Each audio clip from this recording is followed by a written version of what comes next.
बच्चे को मौत के घाट उतार देते। मेरी गाड़ी रोकी गई, मेरी गाड़ी रोकी गई। 50-100 कम से कम मुसलमानों ने मेरी गाड़ी पर चुपड़ गए। कश्मीर फाइल मूवी देखी थी ना हमने, तो हमारा खून ना खोल गया था हमारा उस टाइम। लेकिन जब हमारे ऊपर भी थी ना, तो मुझे पता है मैंने उस नन्हे से 1.5 साल के बच्चे को कैसे बचा। तो मैं इस देश के संविधान, इस देश के कानून को साइड में कर देता अगर मेरा बच्चा मर जाता। जहां पर इस देश का संविधान हमारे बच्चों को और हमारे परिवार को, सनातन को नहीं बचा। मुसलमानों को रोडों पे उतरना चाहिए। आज मुसलमान रोडों पे उतरे जो गंगा जमुना तहजीब की बात कर रहे हैं। पत्थर पकड़ा रहे थे बच्चों के हाथ में, फेंको इनके ऊपर। भारत के अंदर ये हाल कर दिया। अगर पुलिस और कानून और प्रशासन अगर हमारी रक्षा सुरक्षा नहीं कर सकता ना, तो हम स्वयं करेंगे। आप पीछे हट जाओ। वो 15 मिनट की धमकी देते रहे, मैं कह रहा हूं 5 मिनट का मैं कह रहा हूं तुम पीछे हट जाओ 5 मिनट के लिए। हम अपने देश में ही बता देंगे, इस भारत के अंदर ही बता देंगे हम अपने धर्म की कैसे रक्षा। बच्चे पे बात आ गई थी, मेरे बच्चे की ना ये मौत के कारण। मेरी औरत से ये बोला गया चलो चलो जल्दी उतरो। 7-8 जनों से ये बोला गया चलो उतरो नीचे गाड़ी से। लेकिन मैंने अपने एक्सीलेटर को पैर पे डाल करके और एक्सीलेटर का पे पंजा दबाया और अपनी गाड़ी को आगे में हम 7 से 8 जने थे। जैसे ही हम लोग बरगली चौक वाले रोड पे जैसे ही हम लोग आगे की तरफ बढ़ते हैं, तो हमें दिखता है कि कुछ लोग बाइक के पास खड़े हैं। 6-7 बंदे बाइक ठीक कर रहे हैं। हमें थोड़ा सा शंका हुई कि 6-7 बंदे बाइक ठीक कर रहे हैं। आगे एक ऑटो, कम से कम 10-15 बंदे ऑटो ठीक करने में लग रहे हैं। एक ट्रक, एक डंपर के आगे उन्होंने बाइक को लिटा रखा और ट्रक वाले की गर्वान पकड़ रखी है। सब एक प्री प्लान था। क्या होता है जी भाई साहब, कब तक आप राजनीति करोगे? गुजर, जाट, बावन, दलितों को वहां पर ऐसा जोड़ा करके मारा जा रहा था। औरतों का मांग का संदूर देख करके पत्थर मारा जा रहा था औरतों के मुंह पे। क्या हुआ था कल, क्या देखा आपने? मैं एक बार हाथ जोड़ना चाहता हूं और अपने देश के 100 करोड़ या 110 करोड़ लोग हैं ना भाई, मैं तुम्हारे पैर छूना चाहता हूं भाई। तुम्हारे चरण अगर इस देश में है तो भैया मैं पैर छूना चाहता हूं। अगर तुम हिंदू हो ना, तो अपने आप को इन बचा लो।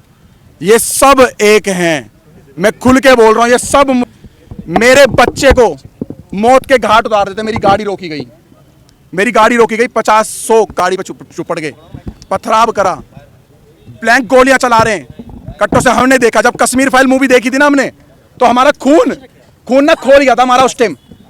लेकिन जब हमारे ऊपर भी थी ना, तो मुझे पता है मैंने उस नन्हे से 1.5 साल के बच्चे को कैसे बचाया है। मैं मर जाता, मेरा बच्चा मर जाता, या मेरी वाइफ मर जाती, अगर भगवान मेरा राम अगर मुझे बचा देता ना, तो मैं इस देश के संविधान, इस देश के कानून को साइड में कर देता अगर मेरा बच्चा मर जाता। जहां पर इस देश का संविधान हमारे बच्चों को और हमारे परिवार को, सनातन को नहीं बचा सकता। जहां पर ये पुलिस, आर्मी और हमारे देश को नहीं बचा सकती, आईपीसी धारा ही नहीं बचा सकती। जहां पर पुलिस वालों पे गोली चल रही है, जहां पे बड़ी बड़ी अधिकारियों को मेवात जैसे एरिया में डंपरों से कुचल दिया जाता है, तो वहां पर इतनी बड़ी यात्रा हो रही थी। 1 से 1.5 लाख व्यक्तियों की, सनातनियों की पूजा करने जा रहे थे, आराध्य करने, अपने आराध्य भोले शंकर जी की। तो वहां पर आर्मी कहां गई, आपकी पुलिस प्रोटेक्शन कहां गई? 500 पुलिस वालों से 1.5 लाख बंदों की सुरक्षा आप करवा रहे थे। 2 से 3 दिन पहले से उन्होंने चैलेंज कर रखा था, बरगली चौक पे जो आएगा मौत के घाट उतारेंगे। ऐसी वीडियो। जो पत्थरबाज थे वो पसबंदा थे या अशरफ थे? वो सारे मुसलमान थे। आप पसबंदा असबंदा नहीं होता जी भाई साहब। कब तक आप राजनीति करोगे? गुजर, जाट, बावन, दलितों को वहां पर ऐसा जोड़ा करके मारा जा रहा था।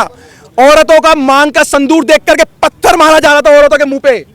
हाथ पे कलावा देख के, हाथ पे तरसूल देख करके, हाथ के वहां पर हमारी गाड़ियों पे बजरंग दल लिखा या कुछ लिखा हुआ, कोई झंडा लगा हुआ था, उसको टारगेट बना करके मारा जा रहा था। पूरा प्री प्लान था, पूरा प्री प्लान। 30 तारीख को फरीदाबाद के अंदर, मैं कह रहा हूं 100 में से 90% की दुकानें बंद थी, मीट की और बिरयानियों की, क्योंकि इनको इनके मौलाना द्वारा एक आदेश हो रखा था। हिंदू जा रहे हैं मेवात, और आज ऐसी जगह पे जा रहे हैं कि जहां पर हिंदू लाख हो जाएगा और 50,000 से ज्यादा हिंदुओं का। मैं आपको सच बता रहा हूं, मैं कोई आपको झूठ नहीं बता रहा। जब मेरी गाड़ी में गाड़ी में कितने लोग थे, किस तरीके से, कितने बजे की गाड़ी में हम 7 से 8 जने थे। जैसे ही हम लोग बरगली चौक वाले रोड पे जैसे ही हम लोग आगे की तरफ बढ़ते हैं, तो हमें दिखता है कि कुछ लोग बाइक के पास खड़े हैं। 6-7 बंदे बाइक ठीक कर रहे हैं। हमें थोड़ा सा शंका हुई कि 6-7 बंदे बाइक ठीक कर रहे हैं। आगे एक ऑटो, कम से कम 10-15 बंदे ऑटो ठीक करने में लग रहे हैं। एक ट्रक, एक डंपर के आगे उन्होंने बाइक को लिटा रखा और ट्रक वाले की गर्वान पकड़ रखी है। सब एक प्री प्लान था कि एक हवा बना रहा था कि भाई लगे किसी को कि हम लोग ये हादसे में खड़े हुए, लेकिन वो हादसे में नहीं थे। वो पूरा एक फ्रेम बना करके घेरने की इंतजार करते, जितने अंदर जा रहे हैं जाने दो। उसके बाद हिंदुस्तान के अंदर ऐसा हो गया कि जैसे आज से कम 20-30 साल, 25 साल, 50 साल पहले अमरनाथ की यात्रा में होता होगा या हुआ है, या जैसे कश्मीर के अंदर हुआ है, जैसे कलकत्ता में हुआ है, कर्नाटक में हुआ है, केरल में हुआ है। आज हमें पर जब बीती तो हमें लगा कि सच में ये सब जैसे हैं। आज मुसलमानों को रोडों पे उतरना चाहिए। आज मुसलमान रोडों पे उतरे जो गंगा जमुना तहजीब की बात कर रहे हैं, क्योंकि मेरे बच्चे पे बात आ गई थी। मेरे बच्चे की ना ये मौत के कारण। मेरी औरत से ये बोला गया चलो चलो जल्दी उतरो। 7-8 जनों से ये बोला गया चलो उतरो नीचे गाड़ी से।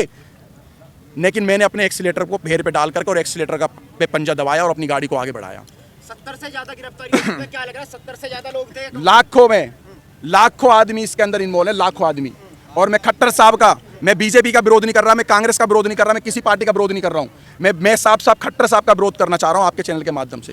खट्टर नहीं, मेरी बात सुन लो पत्रकार साहब। खट्टर साहब का एक बयान आया है कि हमने आधे घंटे या 1 घंटे के अंदर पुलिस भेज दी, सारा का सारा फेलियर और झूठ बात है। 3 घंटे तक उस मंदिर पे भी नहीं पहुंची थी, मंदिर के अंदर भी गोलियां चली है। लेकर निकले कहां गए? बरगली चौक, अपने आप को, अपने बच्चे को, अपनी पत्नी को, किस जो लोग थे उनको बस भागते रहे और भागते रहे। जहां पर हिम्मत टूटी वहां पेट्रोल पंप दिखा, पेट्रोल पंप में गाड़ी घुसेड़ दी। मैं उन अंकल जी का एहसान जिंदगी भर नहीं भूलूंगा, मेरे को और मेरे परिवार को। और उन्होंने मेरे पीछे बैठे हुए व्यक्ति को, जो किसी के बच्चे थे, किसी माँ के लाल थे, उनकी माँ की आंखों की टकटकियाँ लगी हुई थी, मैं वहाँ पे मेरे बच्चे गए, वहाँ पर हमला हो रहा है। उन अंकल का धन्यवाद करना चाहूँगा। अंकल ने बोला डरो मत, गाड़ी यहाँ लगाओ, किसी माँ के लाल में दम नहीं है जो इस पेट्रोल पंप की सीमा पार कर जाए। पेट्रोल पंप पे आए और रेकी कर रहे थे बाइक और कार से पेट्रोल पंप के सामने कि हाँ यहाँ ये फंसे हुए हैं ये सारे के सारे, और हमने भगवा। यही कपड़ा चेंज नहीं हुआ मेरा कल से, यही कपड़ा है मेरे पास, यही। इसको देख के टारगेट कर रहे थे कि अगर वो सारे का 200-250 की संख्या में आ जाते तो हमें पेट्रोल पंप पे ही मार देते, तो पेट्रोल पंप पे भी आग लगा देते। वो इस चीज को अंजाम देने वाले थे। फेंकने वालों में महिलाएं भी शामिल थी? पत्थर फेंकने वालों में महिलाओं का मेरे को नहीं पता, मैं झूठ बिल्कुल नहीं बोलूंगा। मैंने अपनी नहीं जी, किसी ने भी देखी हो, मैं तथ्यों पे बोल रहा, झूठ नहीं बोलूंगा। सारे के सारे 15 से 16 साल के बच्चे थे वहां पर, 15 से 16 साल के बच्चे थे, बूढ़े थे, पत्थर पकड़ा रहे थे बच्चों के हाथ में, फेंको इनके ऊपर। भारत के अंदर ये हाल कर दिया। अगर पुलिस और कानून और प्रशासन अगर हमारी रक्षा सुरक्षा नहीं कर सकता ना, तो हम स्वयं करेंगे, आप पीछे हट जाओ। वो 15 मिनट की धमकी देते रहे, मैं कह रहा हूं 5 मिनट का मैं कह रहा हूं तुम पीछे हट जाओ 5 मिनट के लिए। हम अपने देश में ही बता देंगे, इस भारत के अंदर ही बता देंगे हम अपने धर्म की कैसे रक्षा कर सकते हैं। इतना कायर बुजदिल समझ रखा है तुम लोगों ने हिंदुओं को, इतना कायर बुजदिल। और सारे पत्रकारों से हाथ जोड़ कर निवेदन कर रहा हूं, सच दिखाना, झूठ मत दिखाना। ये दलाल पत्रकार, सोशल मीडिया के बड़े बड़े चैनल वाले ये बता रहे कि हमारे से क्या सुनी हो गई। हमारी सारी पद यात्रा गाड़ियों पे थी, और गाड़ियों पे 50 और 60 गाड़ी स्पीड, 50 और 60 की स्पीड में गाड़ियां चल रही है रोडों पे, हाईवे पर। भाई साहब 50-60 की स्पीड में क्या सुनी हो रही है? अरे नालाई को पढ़ाई भी करिए किसी स्कूल में, केजी, एलकेजी, यूकेजी, पहली, दूसरी, 10वीं, 12वीं, बीए कुछ कर रखी है। अनपढ़ो, इस देश के लोगों को बेवकूफ बना रहे हो तुम लोग। क्या सुनी हो रही है? पथराव कर रहे, गोलियां चला रहे, पुलिस पे गोलियां चला रहे, पुलिस को दंगा करके मारे, पुलिस की गाड़ियां चला रहे, थानों में आग लगा दिए। जहां पर पुलिस प्रशासन सेफ नहीं है, तो वहां पर पहले से हमें बताओ कि हम देश के कानून आपकी रक्षा नहीं कर सकते। गोली भी चली, मेरी गाड़ी पे गोली नहीं चली, मेरी गाड़ी के सामने से बिल्कुल गोली गई है, हवा में गोली फायर करी उन्होंने कट्टों से। और ऐसे ऐसे वेपन उनके हाथ में थे, जो दिल्ली पुलिस के भी हाथ में ऐसे हथियार नहीं थे। आर्मी वालों के पास भी नहीं। मैं कहा दिल्ली पुलिस, हरियाणा पुलिस के हाथ में ऐसे हथियार नहीं थे। इतने बड़े बड़े आतंकवादी है सारे के सारे, मेवाती आतंकवादी है, आतंकवादी है। पूरी की पूरी, ये पूरे के पूरे प्री प्लान के हिसाब से, फ्रेम के हिसाब से। और मैं अभी भी कहना चाहता हूं, अगर तुम्हारे अगल बगल में कोई भी है, पूरा बाइकआउट करो, बहिष्कार करो, उनसे किराए पे कमरा खाली करवाओ, क्योंकि सबके सब एक हैं। अब क्या मांग है? अब क्या मांग है खट्टर सरकार से? उनकी मंशा ये थी, मारना चाहते तो सवेरे 5 बजे यात्रा चालू थी, 5 बजे भी पथराव कर सकते थे। उनकी मंशा ये थी, जितने अंदर घुस रहे हैं, जितने अंदर जा रहे हैं, जाने दो। उस भारत के अंदर हिंदुओं पे हमला इस तरीके का हुआ। अगर तुम आप भी चुप रहे ना, तो फिर तुम अपने अब क्या मांग है?